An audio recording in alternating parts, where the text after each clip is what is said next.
So welcome everyone to our first advocacy webinar for the Ignatian Family Teaching for Justice. We're really excited to be sending over 1,200 people to Capitol Hill on the 14th in regards to immigration reform and criminal justice reform. I think folks consistently tell us that that's one of the most powerful pieces of the teaching for both them and their students. So we're really excited to have you all here to start that preparation process and help people be as prepared as possible as they enter those meetings. So we're excited to have Meg Olson here with us today. She's the grassroots organizer for Network Catholic Social Justice Lobby. And Meg will be taking us through about a 30-minute presentation on Advocacy 101, and then we'll end with about 15 minutes of Q&A time with Meg. So before we begin, I am going to be muting everyone on the call for the next 30 minutes. If you have any questions, there is a chat function.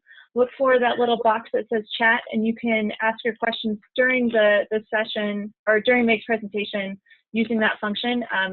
But afterwards, I'm going to open up the call lines again, and you can ask the questions during the question and answer time.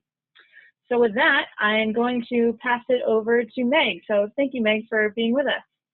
Oh, you're welcome. I'm so glad I can do this. And Ignatian Family Teaching is always an event that Network really looks forward to. And we're thrilled that, wow, 1,200 people on Monday. That's fantastic. So, so yeah, I'm glad that we can do this early. So today I'm going to give kind of a broader overview of advocacy and then really zoom in on the lobby day, since obviously there's lots of different ways to advocate, but in preparation for your visit to the Hill, we're going to focus on some of the pointers of what that lobby visit should look like. So first of all, just thinking about what advocacy is, we as advocates are showing support and championing policies that will benefit or assist a certain population. And, you know, on November 14th, you'll be focusing on the lives of the situations of immigrants, particularly undocumented immigrants, I'm sure, and then also those returning citizens who could benefit from change to the system so that they're integrated more into our society. So of course you're taking actions that influence these systems. We'll be looking at thinking about the political systems, the laws and rules that right now are impacting the lives of immigrants and returning citizens. And of course, Network's definition is speaking truth to power, and you're bringing the needs of the people to our lawmakers, to our members of Congress, who of course have the power to create change.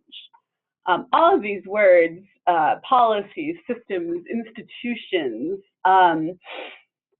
should let us know that advocacy is rooted in justice, but I do think, especially when you are introducing these ideas to high school students, it's important to remind them of our 2 feet model of what is justice and what is advocacy.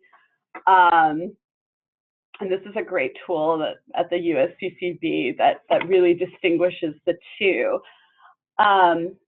I think, though, it's important, I think a lot of our young people are engaged in direct service and in service work, which is fantastic. And I think it's really important for them to be able to connect those experiences to their advocacy work. So if you have young people who are working with immigrant populations or refugee populations, or have some experience with prison ministry or anything like that, it's really great if they can bring those stories to the Hill, and we'll talk more about that. Of course, faith-based advocacy is, hopefully a large part of why we're coming to the lobby day on November 14th. And again, I think it's important for our students, especially, to see that connection between their faith and why they're taking action. And I know that IFTJ is that's why we have the 2 days beforehand. As someone who, I used to work at Catholic Charities in St. Louis in the advocacy department, so it was really interesting to engage with Catholics, in particular at parishes, who saw their work in immigration and didn't know about the Catholic social teaching and tradition of advocating for immigrants. So I think it's always really important to remind our students, you know, part of why they're doing this. Reminding them that they are anointed to proclaim liberty to the captives. And also thinking about the intersectionality of what it means to maybe be undocumented, what it means to be a person of color, what it means to be, you know, a person living in poverty, and how all these things play together and impact the people that we're advocating for on November 14th. So of course, faith-based advocacy, as we're talking about, to our young people, and I think this is really helpful too. If they're, you know, I think a lot of young people, this probably will be their first time, maybe coming to Capitol Hill, or maybe their second time if they've been to IFTJ before. And I think it's really important to remind them of these things, right? There's a lot of, I think, you know, as first-time lobbyists, we think we have to have all of the answers, and we think we have to have facts and figures. And it really is our Catholic identity and our values and our Ignatian identity that is, you know, giving us the power to go up and speak to our lawmakers and the personal stories. And so we really can lead with those. I think it's also, right, it's scary. There's so much polarization right now with our lawmakers, and this is definitely something we value at Network, is remembering that, you know, God is in everyone, and, you know, and that sets us in a place with a lawmaker that maybe is completely against immigration reform. And how do we approach that situation? And I think it's a good reminder to our young people as well, especially, that this is long haul work, and this lobby day is the first step to building the kingdom of God. It's not the end all and be all, and that we have to continue this work. So that this lobby day is a larger part of their development as advocates. So at Network, we say that there's 3 parts of advocacy. We educate, we organize, and we lobby. And, you know, these can be done, education, organizing, and lobbying can be done in a variety of ways, right? We have our forums on immigration, right? Like Justice for Immigrants, for example, has just so many resources. We bring people together and teach them about the issues and mobilize them to lobby. And of course, lobbying isn't just going to Capitol Hill. It can be writing your member of Congress, emailing them, making a phone call, and even things less direct than that, like writing an op-ed. For example, if you hear of a member of Congress that's done something really, you know, said something really supportive of immigration reform, or maybe even, or the opposite of that, you know, I think it's important to think about how that can be lifted up in the media, or maybe even calling out some of our lawmakers for not welcoming the stranger. And as I said, we're really going to focus on the in-district visit, but I think it's important, especially after IFTJ, as hopefully our students will be really inspired to continue in the work, that they don't have to always, you know, come to DC to lobby. Or to be an advocate, that they can do all of these things back home and be very, very powerful in district as well. So thinking about just generally where we can start as advocates, of course, first it's selecting your issue. Now, IFTJ has selected the issue for us, and it really is, it's important to think of an issue as a specific way to address a problem. I think especially our younger activists out there, and our younger folks who really care about social justice are often overwhelmed by problems, right? And a problem is something that's just so big and painful that it immobilizes us. It might make us feel powerless. We think about poverty or violence, large, huge things like environmental destruction. But so an issue helps us focus, and it helps the problem come down to size. It's something, an issue is something that we can tackle that'll help us solve the larger problem. If we just think about inequality, or if we think about especially maybe racial injustice, both immigration reform and criminal justice reform are two ways to address these larger problems, right? And they have policy solutions. I think what's really important for us to remember is if policy has caused a problem, if bad policy or unjust policy has caused a problem, we can also then create policies to fix the problem. And that's really where our hope is. It's important to choose a realistic goal. So, right, it might be, especially before the election, it might just be getting a legislator to consider the possibility of, well, you'll be there right after the election, starting to think about, okay, with the start of the new Congress, with a new administration, just even getting a bill out there, getting a bill sponsored, right? We might not pass, right? We saw in 2013, 2014, we got so close to immigration reform, and that was a huge goal, getting it through the Senate, right? So thinking about how do our actions contribute to goals that ultimately lead to what we really want, which is justice for immigrants and justice for returning citizens. Choosing who your target is, thinking about who has the power to make a decision. And it's always a person, right? We can say, for example, like, detention centers are a problem, but, or, are something we need to fix, but thinking about then who is that person who has the power to make the decision about closing down detention centers or for-profit prisons or anything like that. Of course, on November 14th, you'll be visiting your legislator. So you already have your target set for you, whether you're a member of Congress, whether it's your senator or your representative, or maybe you'll be visiting both. So then it's important to do a power analysis of that member of Congress. You want to research their background, figure out what committees are they on. And I'll talk more about this as we get into the lobby day. But you also want to think about what actions are going to influence them. So are they someone who's really concerned about, if you write an op-ed, is that going to impact them? Who do they need to hear from? Are they Catholic? Do they need to hear from 500 Catholics about criminal justice reform? Will that help influence them? So that helps you decide what kind of tactics you're going to choose.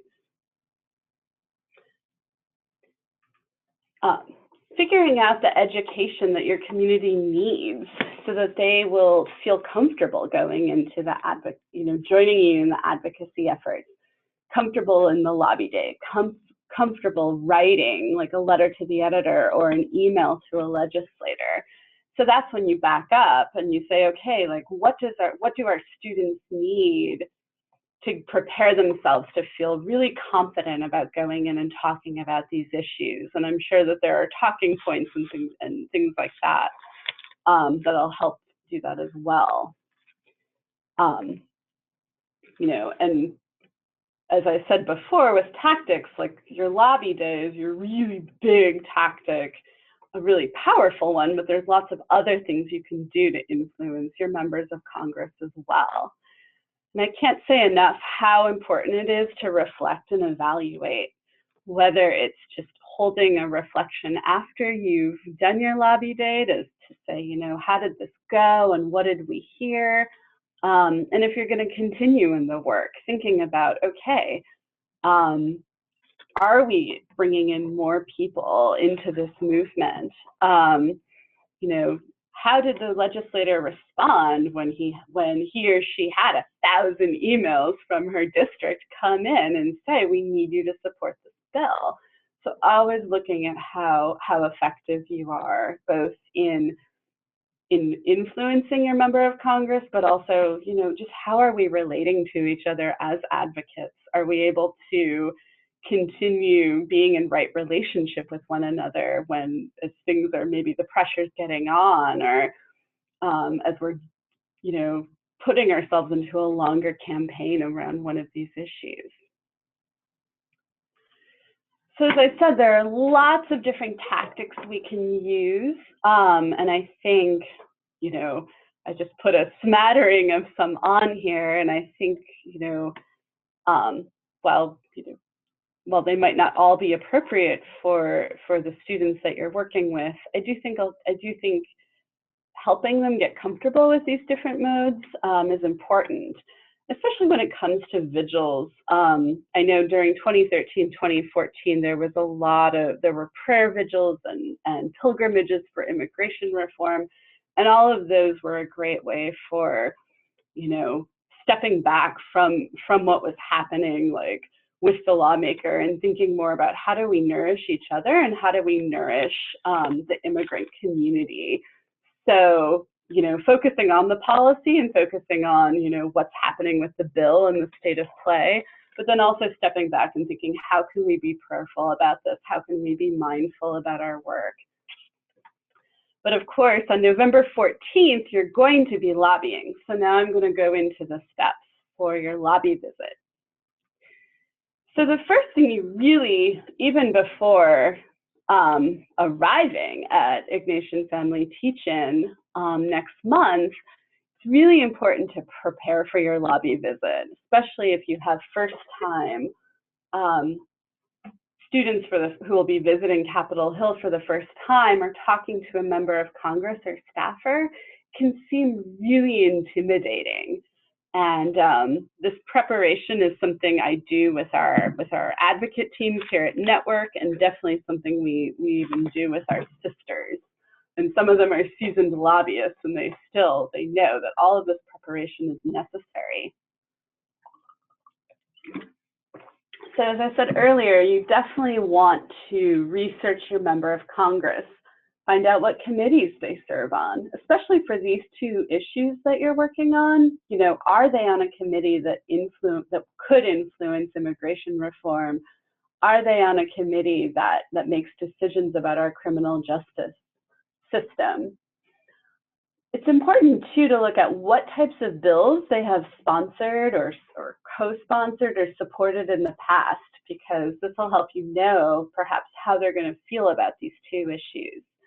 What have they said about your issues that you're working on? Have they been supportive of immigration reform? If they're seasoned, if they were here in Congress in 2013, 2014, where have they been on these issues? You can look up the current sentencing reform bill as well for criminal justice and see, have they signed on to the bill, or are they someone who's blocking it from coming? It's also important to know what faith your member of Congress is, especially if they're Catholic. You can hopefully meet them in a place that would be different. Or if they just are a person of faith, how comfortable is it going to be with you speaking about your faith? It's important to determine the ask. And I'm thinking, as you're preparing for your lobby visit and receiving your materials on criminal justice reform and immigration reform, you might have a specific ask that IFTJ will give you, like, will you support this bill? Will you co-sponsor a bill?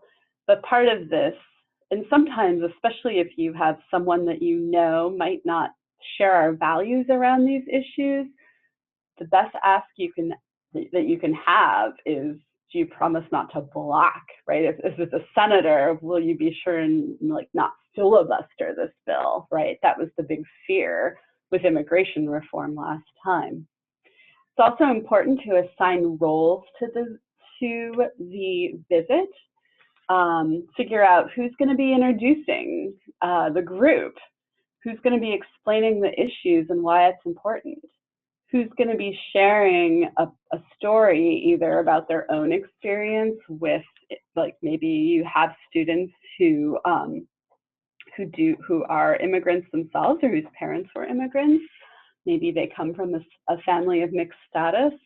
Or if their social service or work in their parish or their school has led them to, have an encounter with an immigrant or a returning citizen. It's really important to share these stories. Who's going to be making the asking the legislator, what are they going to do? Who's taking notes during this meeting so we could report back? And then, of course, who's going to write the thank you note at the end? So all these different roles. So when you go into the lobby visit, first, we're kind of going to go over kind of the shape of what a solid, powerful lobby visit looks like. Of course, there's no perfect formula, and it's not, set in stone. It is, of course, a dance and a little bit of impromptu action at some time. But knowing the roles and kind of knowing the overall shape of a lobby visit is really important. So the first part, your introductions, you want to thank your member of Congress, that's MOC, is your member of Congress or the staffer for their time. I think it's also important to ask how much time you have. You may have scheduled an hour and they might have to change, and that'll help you adjust. You want one person to explain what this group is, maybe what the Ignatian Family Teach-In is, who you represent, and then what you're here to talk about, which of course is immigration reform and criminal justice reform. Have every person in the group quickly introduce themselves, say where they're from, if they're, especially if they're a constituent. And it's also good to start off on the right foot about, thanking them. And maybe it's just thanking them for serving in our legislature, because it's not an easy job. So in discussing the issue or the bill, you want to definitely introduce the issue, explain why it is an issue, how is it impacting people, if there's a specific bill you might be looking at, how it will help a certain population. We definitely want to connect these issues to our faith. What does the gospel and Catholic social teaching have to say about immigration reform? Why do we as Catholics, why do we, in the Ignatian tradition, care about these issues so deeply? Why do we welcome the stranger or show mercy to those who are coming out of prison? Again, just sharing that personal story is so important because no one can really argue with that personal experience, and it also humanizes the issue. It's not just numbers. They hear a lot of numbers on Capitol Hill, so this is one way that we can make an impact that's different. So now you're asking your members of Congress position, so you quickly restate your position, just let them know, kind of summarize, and then ask them what their position is. And you really need to just listen, and be mindful about, if you're hearing something that you're not that thrilled about, just remain calm and really give them a chance. I think, again, at Network, our legislators are always just moved by how our sisters especially, but the people that we bring up to the Hill are so relational. And then when the member of Congress is finished, and if they do have pushback or concerns, hopefully we'll have some preparation, right? If they say something like, well, immigrants don't pay taxes, perhaps, you've been prepared during the weekend to actually say, well, no, lots of immigrants, regardless of their status, do pay taxes. However, if you don't know the answers to their questions, that's okay. That's completely fine. But it's also important to say, well, I will get back to you on that. I can answer when I get back home, I'll send you an email. Then you have one person make this ask. You want to make sure it's really specific. Are you going to support, the Sentencing Reform Act? are you going to vote for comprehensive immigration reform that includes a pathway to citizenship? You need to be very clear, very direct, because some of our legislators might dance around a little bit. Don't be surprised if this happens. It's okay. If they're dancing around, if they're being ambiguous, if they're not giving you a clear answer, you still need to hold them accountable. And you can say, like, well, we'll be following up with you next month, or maybe, you know, in February, once the new administration is in place, to see how you're feeling about this. Is there anything I can send you? Is there any, you know, would you like to connect with the Refugee Center to learn more about this problem? I can do that for you as well, right? We, as constituents, we can be very helpful to our lawmakers and their staffers. And after that is finished, you know, thank them for their time. Be sure to get everyone's business cards. Hopefully your member of Congress will be in the room. Sometimes it might be a staffer or two. Just make sure you get them, and that's really so you can continue emailing them, calling them if you need to, and of course, sending them that thank you letter. Kind of a fun thing for the day, especially lifting up that there's 1,200 people who are going to be participating in this lobby day. Make sure that you take a picture with the member of Congress or the staffer. And we always at Network, we love to tweet them out, and I'm sure you'll have hashtags for that event. It's also really important for your group to debrief. I usually do it right in the hallway, right? So ask your group, what did you hear? Did they, you know, maybe they came out right? Maybe it's Luis Gutierrez in Chicago, and he says, I am going to lead this. But maybe you have someone who needs a little bit more information. Also think about, celebrate what you did well, but also think, okay, if we're going to follow up in district maybe in a couple of months, what did we learn, and what maybe can we do differently or better next time?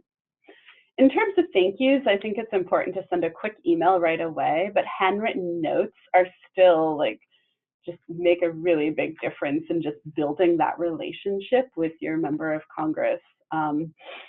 I never had a great relationship with one of the legislators that served in one of Catholic Charities districts, and yet every time I walked into the office, I noticed that my notes were still pinned up on the bulletin board. And so you know, just having that cordial, very, you know, just solid relationship is important. And then continue to watch your member of Congress when you get back home, right? If they said they're going to vote, that they're going to co-sponsor a bill, check out, you know, you can go to house.gov or check the Senate, or check in with someone at Network to find out, you know, they said they were going to do this. Did they do it? If they did, right, if they said they're going to co-sponsor and they did, you know, then you can email them a quick thank you. If they didn't, you could pick up the phone and say, or email and say, you know, I was disappointed. You told me on November 14th you were going to do this, and now you haven't. So all of these, this accountability piece is part of building that relationship and reminding them that their constituents back home really matter, that your voice is important. So I know this was pretty brief. So here's my contact information. I know we're going to have about 15 minutes for questions now. I also encourage you to go to networklobby.org, our website, and you can click on the Advocacy Tool Box. There are lots of resources for prepping for your lobby day, for reporting back. There are also, there's a little video of how, you know, of a really great meeting with a legislator, and then one that might, you know, doesn't go quite the way we wanted it to, but great things still happen. So I can definitely show you where that is. Our Advocacy Toolbox, and you go to Lobby. And we have all of, you know, all these different ways that we can lobby, whether it's making a phone call or emailing, and then of course visiting your member of Congress. And we have all the steps. Yeah. For the sharing screen, you'll need to select are you on the web page right now? Yeah. Go ahead and do I have to do new share? Okay. And then select the web page you're on. Okay. Where is that? I'm not seeing it. Desktop. There we go. I think. Share screen. Are you seeing it now? There you go. Yep. Great. So this is our advocacy toolbox, and I went to lobby, and we have a lot of different resources for making phone calls, for sending emails to your member of Congress, and then writing a letter to the editor. And then we also have everything that I went over. We have, in more detail. One thing I wanted to show you was, this is a cute little video that I think will resonate, especially with high school students, about doing a lobby visit. We also have this lobby visit planning sheet that I think will help everybody feel really good about knowing what they're doing once they get into the office. It allows you for time to put some basic research on who's at the meeting, who's introducing, who's keeping time, who's making the ask, so all these things. Talking points. So, and I do this, even with our advocate teams here at Network, they always do a lobby preparation sheet. So feel free to use this as you start preparing for your lobby day. All right. So that concludes my part. Are you back able to see my screen for the PowerPoint? Yep. Okay, great. So thank you, Meg, so much for giving us that great intro to advocacy. I hope folks on this call found it helpful. At this point, we're going to open up the phones to question and answer. So I'm going to give everyone a few seconds to mute yourself if you would like to be muted, because I am going to unmute you right now. Okay, so at this point, everyone is unmuted. So feel free to mute yourself if you don't have any questions to ask, but for the next about 15 minutes, feel free to ask a question. And if you do ask a question, please let us know who you are and where you're calling from.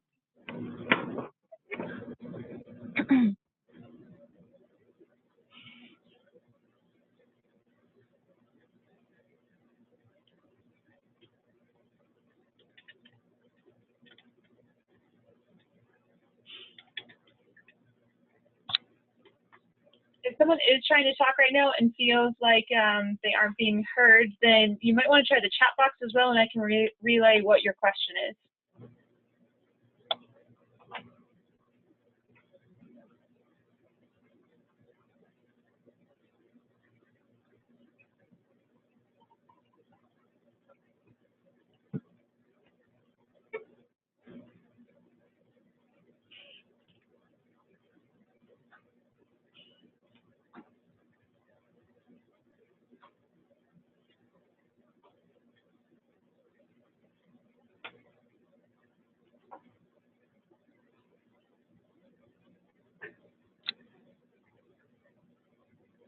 All right, last chance for questions.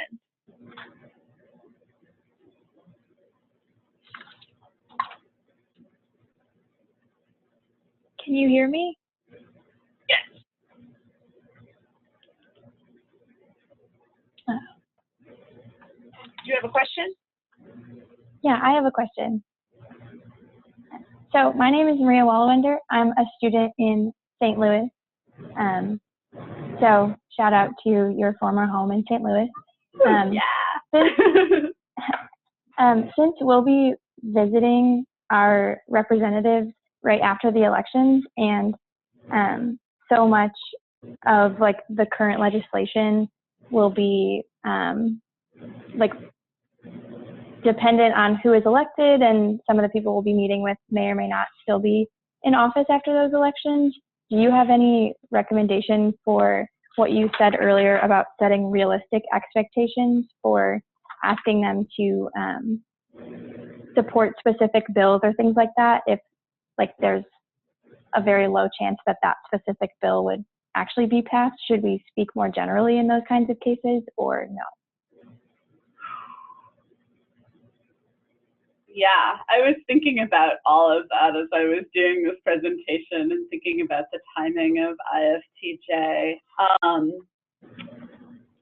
That's a really hard question. I think we know that, you know, if Clinton wins, that in her first year that she wants an immigration reform bill. And I'm going to have to get back to you on this and talk with Marge and Laura, our lobbyists, because I think the strategy is going to be so different based on the outcome of the election. I think there might be things that they could do in lame duck session. Kim, who's writing like the leave behinds or policy position papers for the lobby day? So immigration reform was worked on by network staff, actually. Oh, okay.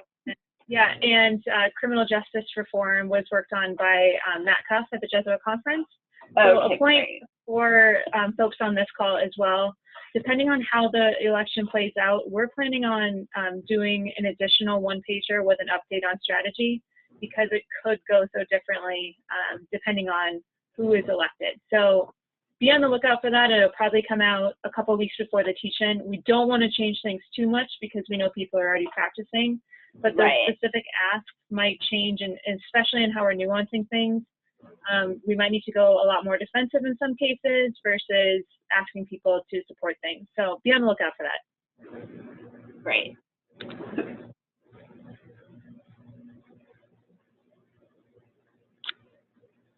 Any other questions on advocacy, on preparing or planning for your meetings?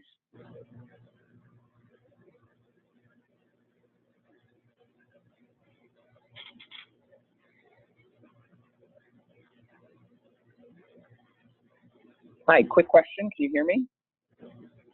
Yeah. This is for Kim. Will some of these materials in PowerPoint be made available to us to share with other students who may not have been able to make today's webinar? Yes, those will be posted online by the end of next week, if not earlier, but you'll be able to access those. Thank you.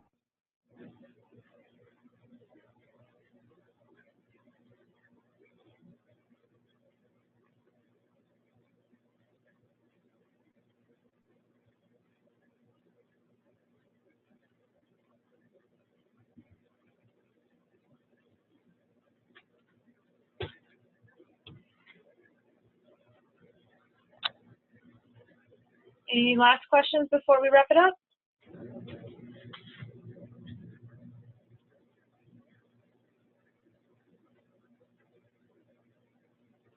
All right, well, I want to thank you, Meg, for joining us for the webinar today. I think it was a great intro to how to do advocacy and have an effective and well-prepared for a meeting. So thank you so much for being with us.